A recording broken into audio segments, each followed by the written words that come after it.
Hello everyone, welcome to Step Up Academy. मैं doctor Ananya Dikshit, आपकी biology educator, और हम पढ़ रहे थे फंडामेंटल यूनिट ऑफ लाइफ। और इस वीडियो में हम बात करने वाले जो चैप्टर के पीछे आपके एक्सरसाइजेस दी हुई है ना, उनके सॉल्यूशन की। ओके, तो चैप्टर कौन सा हमारा? चैप्टर 5 है। तो हम अपने फर्स्ट क्वेश्चन देखते हैं।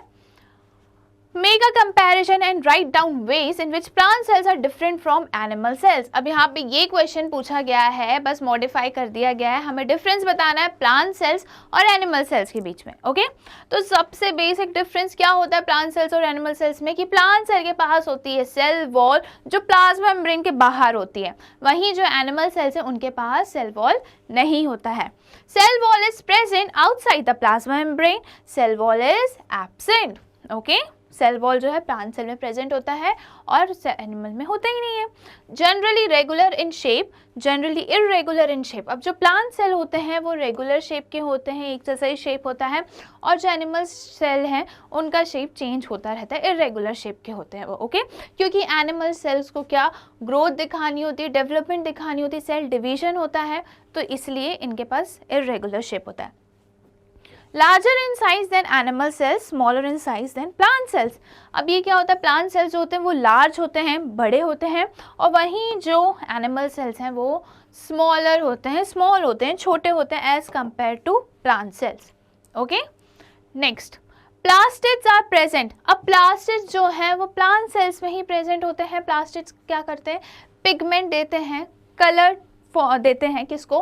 फ्लावर्स को, लीव्स को, फ्रूट्स को। कौन देते हैं? प्लास्टिड्स। ओके, वहीं जो एनिमल्स हैं उनके पास प्लास्टिड्स नहीं होते एक्सेप्ट यूग्लिना।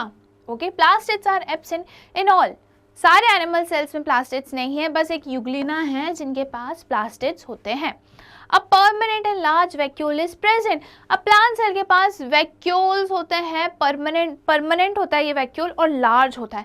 लार्ज होता है क्योंकि इसके पास होता है फ्लूइड, और इसको हम बोलते हैं सेल सैप। ओके, वहीं जो एनिमल सेल्स हैं उनके पास वैक्यूल्स बहुत सारे होते हैं, स्मॉल होते हैं और टेम्पररी होते हैं। ओके, कैसे होते हैं? स्मॉल और टेम्पररी होते हैं। वहीं जो प्लांट सेल्स हैं उनके पास परमानेंट और लार्ज होता है। Okay, next question, how is a prokaryotic cell different from a eukaryotic cell.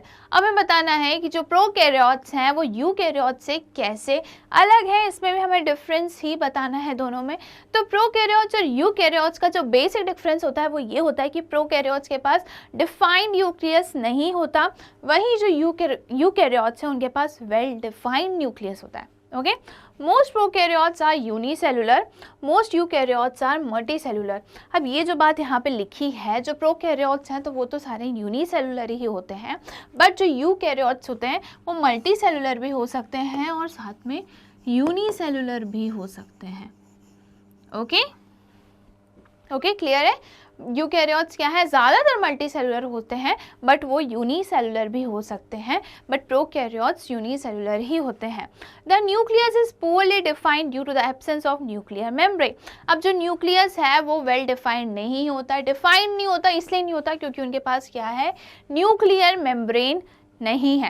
वहीं जो यूकैरियोट्स हैं उनके पास वेल डिफाइंड न्यूक्लियस होता है क्योंकि उनके पास न्यूक्लियर एनवेलप प्रेजेंट होता है, राइट? न्यूक्लियर मेम्ब्रेन प्रेजेंट होती है। The nucleus is well defined and is surrounded by a nuclear membrane. इनके पास न्यूक्लियर मेम्ब्रेन होती है, इसलिए न्यूक्लियस क्या है, वेल डिफाइंड है, हम बता सकते हैं देख के। Nucleolus is absent, nucleolus is present. Okay, जो प्लांट सेल्स हैं, सॉरी, जो प्रोकैरियोट्स हैं उनके पास न्यूक्लियोलस नहीं होता, और वहीं जो यूकैरियोट्स हैं उनके पास न्यूक्लियोलस होता है। Cell organelle such as plastids, mitochondria, Golgi bodies etcetera are absent. जो सेल ऑर्गेनेल्स होते हैं वो प्रोकैरियोट्स के पास नहीं होते एक्सेप्ट राइबोसोम्स। ओके, सिर्फ राइबोसोम्स एक ऐसा सेल ऑर्गेनेल है जो प्रोकैरियोट्स में हमें देखने को मिलता है, बाकी जितने भी सेल ऑर्गेनेल्स हैं वो नहीं होते, और यूकैरियोट्स में सारे की सारे सेल ऑर्गेनेल्स हमें देखने को मिलते हैं। Bacteria and blue green algae are prokaryotic cells. ठीक है, एग्जाम्पल्स क्या हो गए, बैक्टीरिया हो गए, ब्लू ग्रीन एल्गी हो गए, ये प्रोकैरियोट्स के एग्जाम्पल्स होते हैं। और वहीं अगर हम यूकैरियोट्स की बात करें तो fungi, plant and animal cells are eukaryotic cells. plants, animals and fungi are eukaryotes. Okay. Next question. What would happen if the plasma membrane ruptures or break down? क्या होगा अगर प्लाज्मा मेम्ब्रेन जो है वो रप्चर हो जाए या टूट जाए, तो क्या होगा?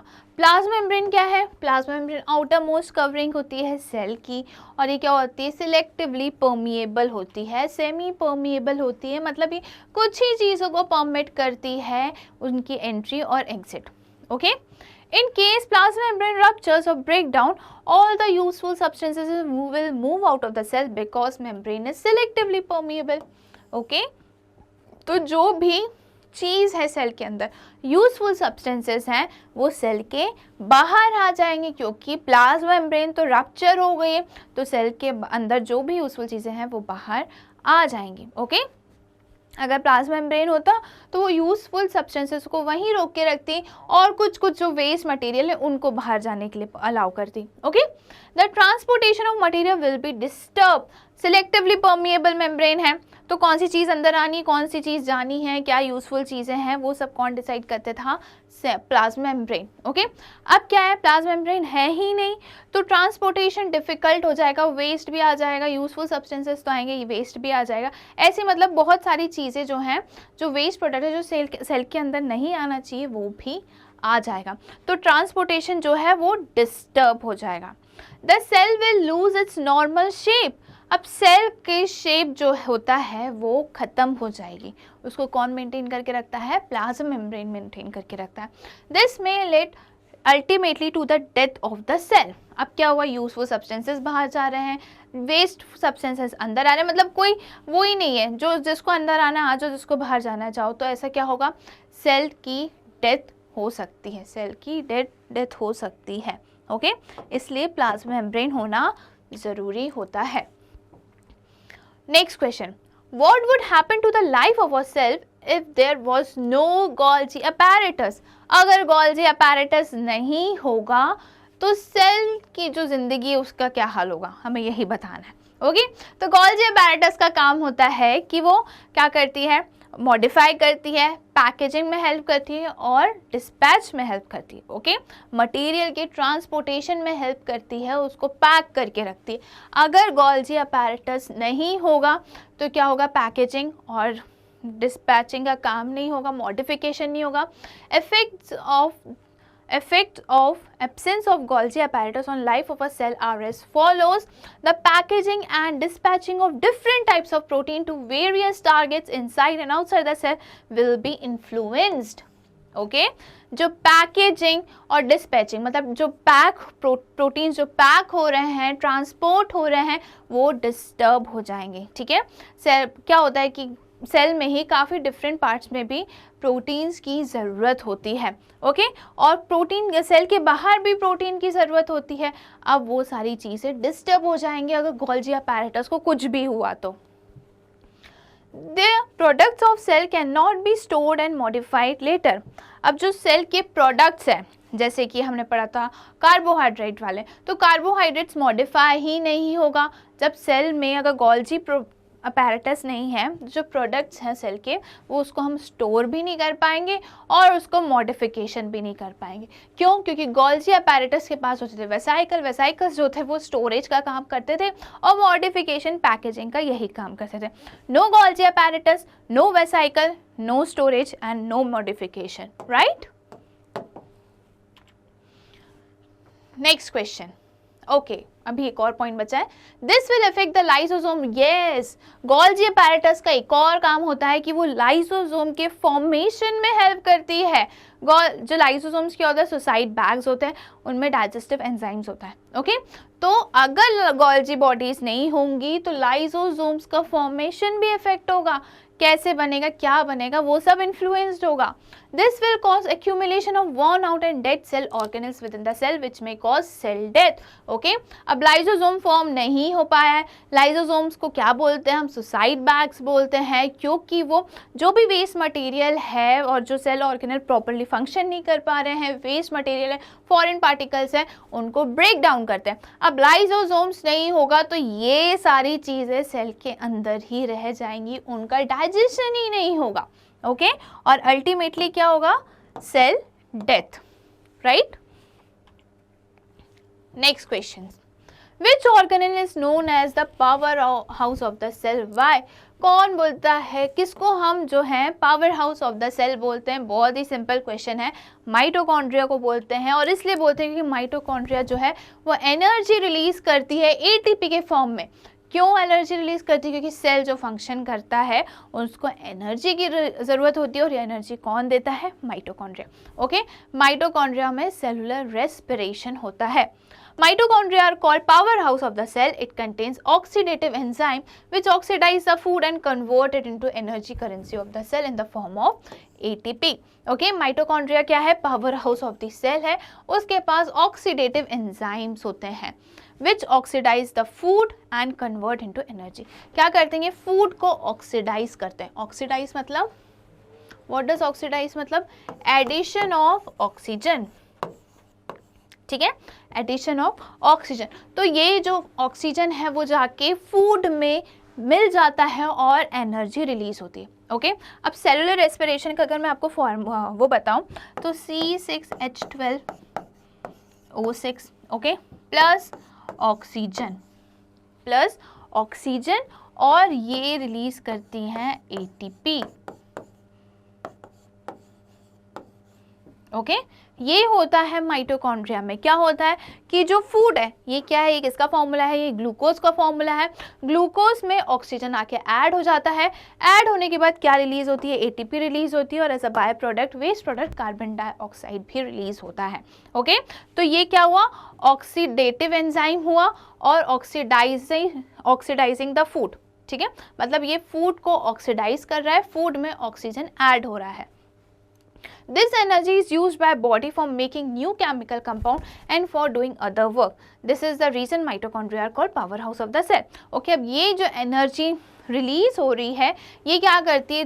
नए केमिकल कंपाउंड्स बनाने में हेल्प करती है, और जो अदर एक्टिविटी सेल में हो रही हैं उसको परफॉर्म करने में हेल्प करती हैं।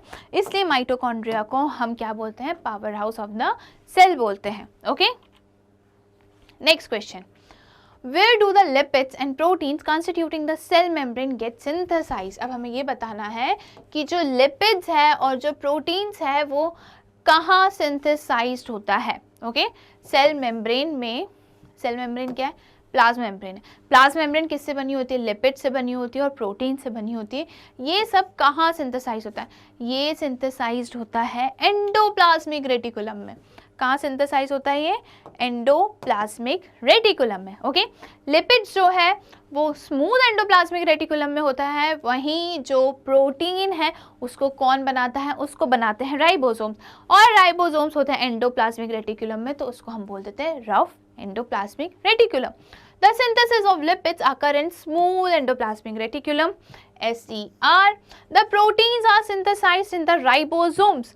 अब जो प्रोटीन्स हैं वो कहाँ बनते हैं? वो बनते हैं राइबोसोम्स में, which are attached to the rough endoplasmic reticulum. Okay, अब क्या होता है? एंडोप्लाज्मिक रेटिकुलम है। अगर एंडोप्लाज्मिक रेटिकुलम में राइबोसोम्स प्रेजेंट है तो हम उनको क्या बोल देते हैं? Rough endoplasmic reticulum.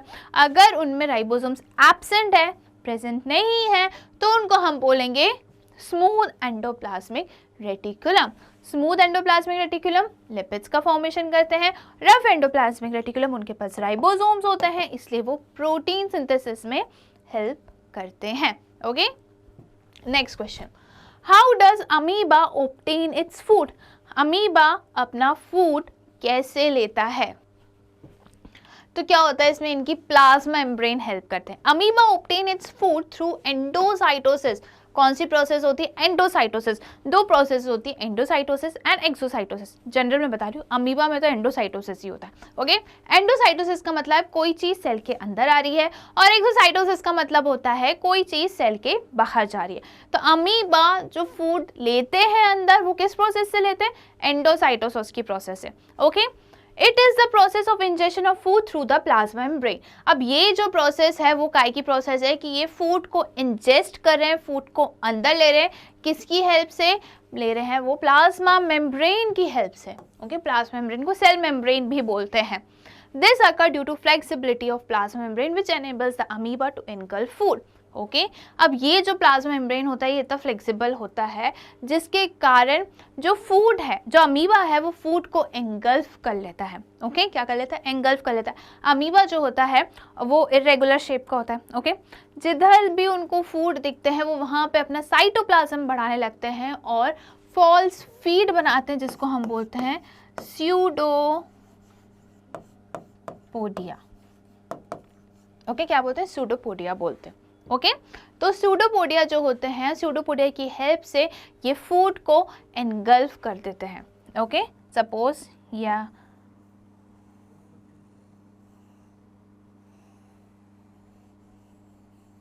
ओके तो ये जो फॉल्स फीड स्ट्रक्चर आपको दिख रहा है, ये दो पैर जैसे या हाथ जैसे जो दिख रहे हैं, ये होता है स्यूडोपोडिया और यहाँ पे फूड पार्टिकल होता है। ओके तो स्यूडोपोडिया जो होते हैं वो फूड को एनगल्फ कर देते हैं, उसके आजू बाजू पूरा घेरा बना लेते हैं और इस कारण से जो अमीबा है वो फूड को इंजेस्ट कर पाते हैं, which enables the amoeba to engulf food and other materials from surrounding.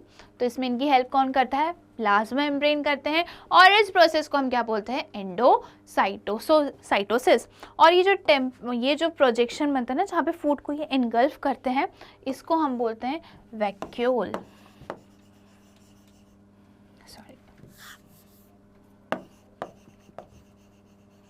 क्या बोलते हैं हम इसको? वैक्यूल बोलते हैं, फूड वैक्यूल। ओके यहीं पे जो है डाइजेशन होता है और फिर अब्जॉर्प्शन होता है, राइट। नेक्स्ट क्वेश्चन 8th क्या है? What is osmosis? ऑस्मोसिस क्या होता है? हमने दो प्रोसेसेस पढ़ी हैं, डिफ्यूजन एंड ऑस्मोसिस की। ठीक है तो डिफ्यूजन में सॉलिड लिक्विड गैस सबका ट्रांसपोर्ट होता है from higher concentration to lower concentration. Okay इसमें ऐसे सेमी परमिएबल मेम्ब्रेन की ज़रूरत नहीं पड़ती। वहीं जो ऑस्मोसिस होता है, ऑस्मोसिस थोड़ा मॉडिफाइड फॉर्म है डिफ्यूजन का, और ऑस्मोसिस में जो है जब वाटर जो है, वाटर मॉलिक्यूल्स का मूवमेंट हो रहा है high concentration to low concentration through semi permeable membrane. Okay तो उसको हम क्या टर्म बोल देते हैं? ऑस्मोसिस बोल देते हैं। जहाँ पे पानी ज़्यादा है वहाँ से पानी, जहाँ पे पानी कम है वहाँ से पानी आ जाएगा कम जगह पे, और through a semi permeable membrane की हेल्प से, और इस प्रोसेस को हम क्या बोलेंगे? Osmosis. Osmosis is a process of diffusion of water. क्या की प्रोसेस है ये? Diffusion of water, water molecules के ट्रांसपोर्ट की प्रोसेस है from a region of its higher concentration. जहाँ पे पानी ज़्यादा है वहाँ से पानी कहाँ आ जाएगा? जहाँ पे पानी कम है, to a region of lower concentration through a semi permeable membrane. कौन सी मेम्ब्रेन? Semi permeable membrane. और ये सेमी परमिएबल अगर हम सेल की बात करें तो कौन सी होती है? ये होती है प्लाज्मा मेम्ब्रेन। ओके ये होती है प्लाज्मा मेम्ब्रेन, जिसे हम सेल मेम्ब्रेन भी बोलते हैं। Okay this is known as osmosis, जो कि डिफ्यूजन का मॉडिफाइड टर्म है, एडवांस टर्म है, और हम सिर्फ ऑस्मोसिस वाटर के लिए ही यूज़ करते हैं, मतलब वाटर के मूवमेंट के लिए ही यूज़ करते हैं। और ऑस्मोसिस में हमेशा सेमी परमिएबल मेम्ब्रेन होती है, वहाँ डिफ्यूजन में सेमी परमिएबल मेम्ब्रेन की ज़रूरत नहीं होती है। Okay next question 9, carry out the following osmosis experiment. हमें कुछ ऑस्मोसिस एक्सपेरिमेंट करने हैं। अब ऑस्मोसिस क्या है? वही वाटर मॉलिक्यूल्स का ट्रांसपोर्टेशन, तो वो कैसे हो रहा है? मूवमेंट, ठीक है मूवमेंट। तो हमें क्या करना है? Take 4 peeled potato halves and scoop each one out to make potato cup. अब हमें क्या करना है? 4 छिले हुए आलू लेने हैं। मैं यहाँ पे कोई रेसिपी नहीं बता रही हूँ, हमें एक्सपेरिमेंट करना है। ठीक है अब पोटैटो को आधा कर देना है, हाफ कर देना है, और उसमें से हमें स्कूप निकालना है। ठीक है जो आइसक्रीम का स्कूप होता है ना, वैसे हमें पोटैटो में थोड़ा सा स्कूप निकाल के अलग कर देना है, ताकि क्या बन जाए?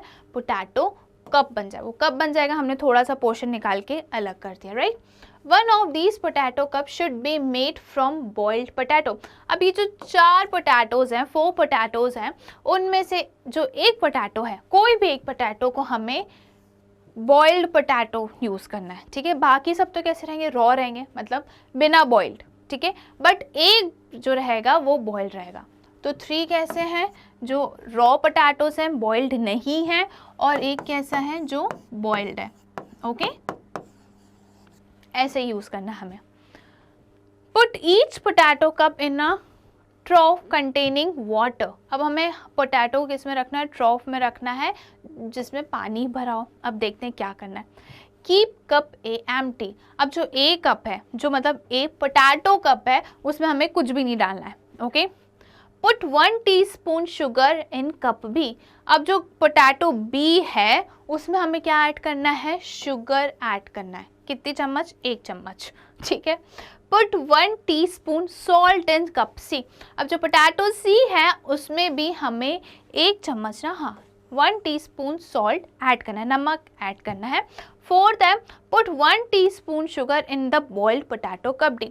अब जो कप डी है उसको हमने क्या मान लिया, बॉइल्ड पोटैटो है, मतलब हमें यूज़ करना है, मान नहीं लिया हमने, यूज़ करना है, ठीक है। अब जो पोटैटो डी है उसमें हमने क्या ऐड किया, हमने उसमें ऐड किया 1 चम्मच शक्कर, बाकी सब बॉइल्ड नहीं है, बट ये जो फोर्थ वाला है ये बॉइल्ड है और इसमें हमने शुगर ऐड करा। आया समझ में क्या किया। अब क्या पूछा है इन्होंने, कीप देम फॉर 2 आवर्स। अब जब हमने एक में शुगर मिला दी, एक में नमक मिला दिया, एक बॉइल्ड पोटैटो में हमने शुगर ऐड कर दी और जो ए वाला था उसमें हमने कुछ भी ऐड नहीं किया। अब इन सबको हमें 2 घंटे के लिए छोड़ देना है बिना डिस्टर्ब करे। Okay, then observe the 4 potatoes cup and answer the following. अब 2 घंटे बाद हमें देखना है कि क्या चेंजेस उनमें हमें देखने को मिल रहे हैं। Okay, explain why water gathers in the hollowed portion of B and C. कब बी और सी में हमने क्या ऐड किया था, कब बी और सी में हमने ऐड करा था, बी में था शुगर और सी में था सॉल्ट। ओके, और हमने पोटैटो को रखा था पानी में, तो क्या हुआ, अब क्या हुआ कि बी और सी में जो है, अब सॉल्यूशन किससे, पहले तो मैं ये एक्सप्लेन करने से पहले आपको एक चीज़ बता दूं, जो सॉल्यूशन होता है वो बनता है सॉल्वेंट प्लस सोल्यूट से।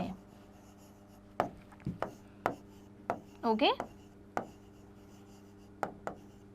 सॉल्वेंट प्लस सोल्यूट से मिलके सॉल्यूशन बनता है। कोई भी सॉल्वेंट यहाँ पे क्या है, जो लिक्विड पार्ट होता है। ओके, और सोल्यूट क्या होता है यहाँ पे, जो मिलाया गया हुआ पार्ट, जैसे सॉल्ट हो गया, शुगर हो गया, राइट, ये होता है। इन दोनों को मिलके सोल्यूशन बनता है।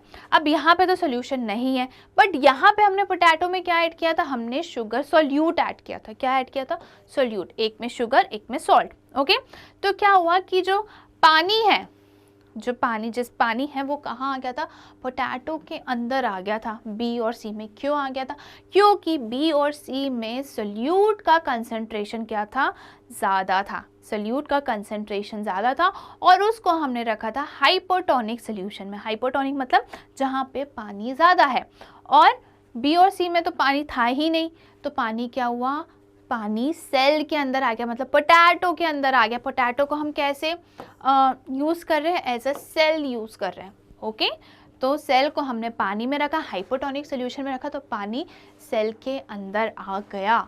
Okay, Why is potato A necessary for experiment? Potato A इसलिए नेसेसरी है, इसलिए इम्पॉर्टेंट है एक्सपेरिमेंट के लिए, क्योंकि हम देखें तो चेंजेस तो देखें कि जब हम शुगर ऐड कर रहे हैं, सॉल्ट ऐड कर रहे हैं, तो क्या चेंजेस आ रहे हैं, और अगर हम कुछ भी ऐड नहीं कर रहे हैं तो कुछ चेंज आएगा क्या, तो वो इसलिए पोटैटो ए कंपलसरी है। Explain why water does not gather in the hollowed portion of A and D. जो पोर्शन है ए वाला और डी वाला, उसमें पानी क्यों नहीं आया, हमें ये बताना है। तो सबसे पहले तो हम आंसर देख लेते हैं फर्स्ट वाले का, कि बी और सी में पानी क्यों आ गया, क्योंकि उसमें हमने शुगर और सॉल्ट ऐड करा था। तो water gathers in the hollowed portion of B and C due to the process of osmosis. Okay, क्यों आ गया ये, ऑस्मोसिस की प्रोसेस से आ गया। सेल जो था, हमने पोटैटो का एज अ सेल वो ट्रीट किया और उसको किस में रखा था, हमने हाइपोटोनिक सोल्यूशन में रखा था। कंसंट्रेशन ऑफ सोल्यूट, सोल्यूट का कंसंट्रेशन क्या था, ज़्यादा था, is higher inside the cup than water. Okay, जो पानी है उसमें सोल्यूट का कंसेंट, पानी में तो कुछ था ही नहीं, हमने जो पानी में जिस मीडियम में रखा था उस मीडियम में पानी था और सोल्यूट थे नहीं। ओके, तो इसलिए जो कंसंट्रेशन सोल्यूट का था वो पोटैटो में ज़्यादा था और जिस पानी में हमने रखा था उसमें था ही नहीं कोई भी सोल्यूट।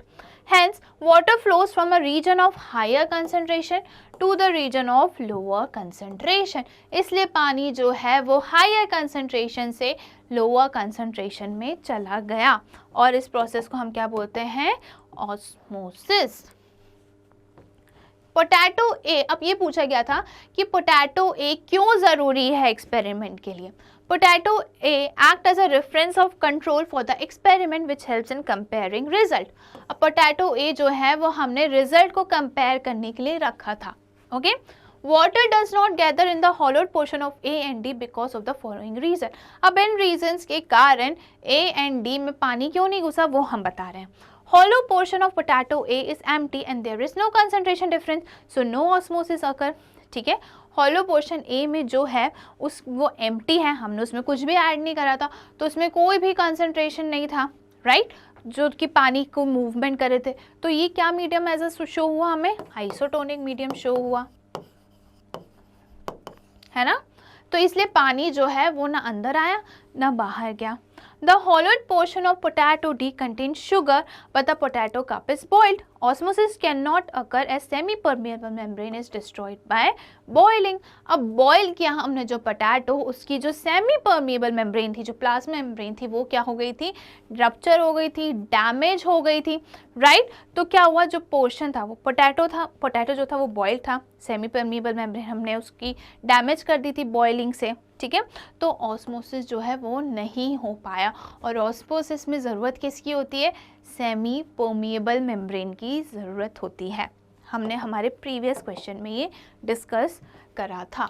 ओके, आई होप आपको क्लियर होगा। अब हम चलते हैं हमारे नेक्स्ट क्वेश्चन 10th पे। Which type of cell division is required for growth and repair of body and which type is involved in the formation of gametes? तो हमें बताना है कि ग्रोथ के लिए कौन सा सेल डिवीजन रिक्वायर्ड होता है और किसके लिए, गमीट्स फॉर्मेशन के लिए कौन सा रिक्वायर्ड होता है। तो जो माइटोटिक सेल डिवीजन होता है वो ग्रोथ के लिए रिस्पॉन्सिबल होता है और जो मियोटिक सेल डिवीजन होता है वो फॉर्मेशन ऑफ गमीट्स में हेल्प करता है। Okay, the mitotic cell division is required for growth and repair of the body. जो माइटोटिक सेल डिवीजन है वो ग्रोथ और रिपेयर करने के लिए ज़रूरी होता है, वहीं जो मियोटिक डिवीजन होता है वो फॉर्मेशन ऑफ गमीट्स में हेल्प करता है। गमीट्स मतलब germ cells, okay, germ cells, germ cells जिसे हम सेक्स सेल्स भी बोलते हैं, उसके फॉर्मेशन में ये हेल्प करता है। कौन करता है? जर्म सेल्स के फॉर्मेशन में मियोटिक सेल डिवीजन। ओके, तो यहाँ पे जो है हमारे NCERT एक्सरसाइज होती है कंप्लीट। ऐसे ही और वीडियोस देखने के लिए आज ही स्टेप अप अकेडमी को सब्सक्राइब करिए, जहाँ पे आपको मिलता है KG से लेकर 12th तक के सारे सब्जेक्ट के सारे वीडियोस फ्री। साथ ही साथ कॉम्पिटिटिव एग्जाम जैसे कि नीट, JEE, CUET की भी प्रिपरेशंस होती हैं। Thank you.